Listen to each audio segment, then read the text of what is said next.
አንዲት እናት ሁሉ ጊዜ ዳቦ ስትጋግር የዳቦ ቁጥር ለቤተሰቧ እንዲተደርሶ አንድ ተጨማሪ እንዲተርፍ አድርጋ አንድ ትርፍ ዳቦ በቤታቸው አቅራቢያ የሚያልፍ ሰው የተራበ ሰው እንዲወስደው በሚል በዳንቴል ጠቅልላ በር ላይ ታስቀምጠዋለች። አንድ ጀርባው የጎበጠ ሰው ዘወትር እየሄደ ዳቦውን ወስዶ ይበላ ነበር።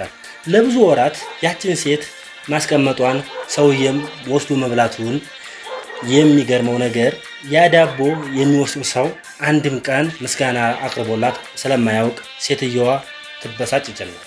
ይባስ ብሎ ሰውየው ለባመክስከም ፋንታ ሁሉም ሰው የእጁን ያገኛል ማለትን ያዘወትር ነበር። ይህንን ሲል ሴትየዋ ምን አባቱ ለማለት ፈልጎ ነው እያለች መበሳጨቷ አልቀረም። ይሄው ለታቢስ ማመስገን ሲገባው ጭራሽ የእጇን ስጣት እያለ ያሟረትብኛል። ቆይ ልኩን ባላሳየው እያለች ትዝትበት ጀመረ። በንዴት ስሜት ውስጥ ሆና በቀጣዩ ቀን ዳቦ ስታስቀምጥ በውስጡ መርዝ ልትነሰንስበት ትወስናለች። እንዳይነጋ የለም ቀጣዩ ማለዳ ሲመጣ የጋገረችው አንደኛው ዳቦ ውስጥ መርዝ አድርጋበት ልታስቀምጥበት ስትል እጇ መንቀጥቀጥ ጀመረ። ራሷን እንደምንም ልታደፋፍርበት ትታገልም አልቻለችም። ከዛም ምን ማድረግ እያለች ለጥቂት ደቂቃ ራሷን መቆሰች።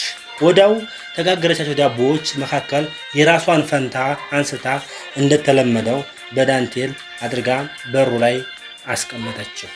መርዝ ተደርጎበት የነበረው ዳቦ ማንም እንዳይደርስበት አድርጋ ወስዳ ሽንት ቤት ከተተችው።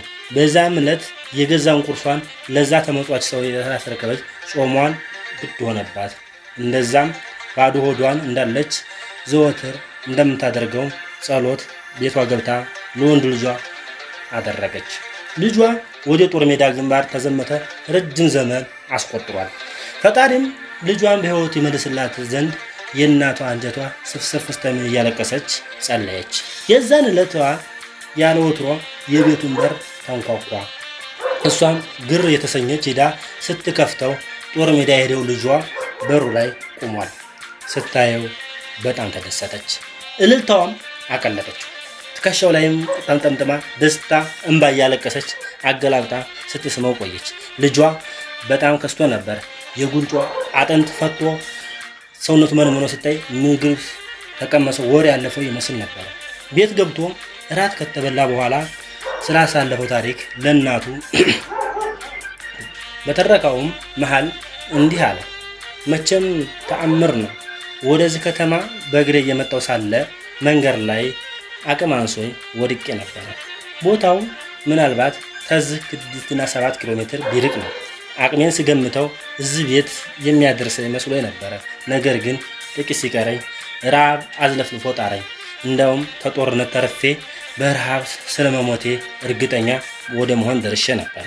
ሲሸጋገር በድንገት አንድ አልፎ ሄጅ ሰው ደርሶልኝ ነበር። ጀርባው ላይ ጎፈጥ ያለ ድግ ሰው ነበር። ዳቦ ይዞ መጥቶ ሲያበላይ ነፍስ የመለስ ማለት ጀመረች። ዳቦውን ሲሰጠኝ ምን እንዲያለ ታውቂያለሽ? እናት እንባዋ በጉንጯ ይቆለል እያለ ምን አለህ ልጄ? እኔ ምን አውቃለሁ አንተው ንገረኝ እንጂ ትላለች።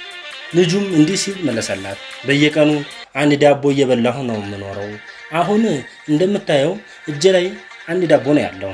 ግድ የለም ለዛሬ እኔ ሳልበላ ልቅር፣ ጾሜን አድራለሁ። ከኔ የበለጠ ይሄ ዳቦ ላንተ ያስፈልግሃል እና ቅንጣት ታክል ቅር ሳይለው ሰጠኝ። ይሄው እንደሱ ደግነት ተሞት ያንኩኝ። የእናቴንም አይን ለማየት በቃሁኝ። ይሄ ሲናገር እናትም እንባዋን ፍጹም መቆጣጠር አቃታት። ያ ሰው ሁሉም የእጁን ያገኛል ሲል የተናገረው አሁን ገባት።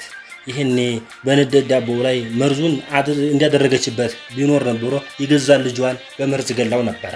እሷ ጦሟን ውላ ለሰውየው ዳቦ በማስቀመጧ ምክንያት ያስቀመጠችው ምንም ሳይሸረፍ የልጇን ሕይወት አተረፈላት። አንዳንዴ ክፋት ስንሰራ በየዙሮ ወደኛ እንደሚመጣ አናውቀውም። ቀጥታ እኛም ባይነካንም በልጆቻችንና በምንወዳቸው ዙሪያ በኩል ሂሳብ እንዳናወራርድ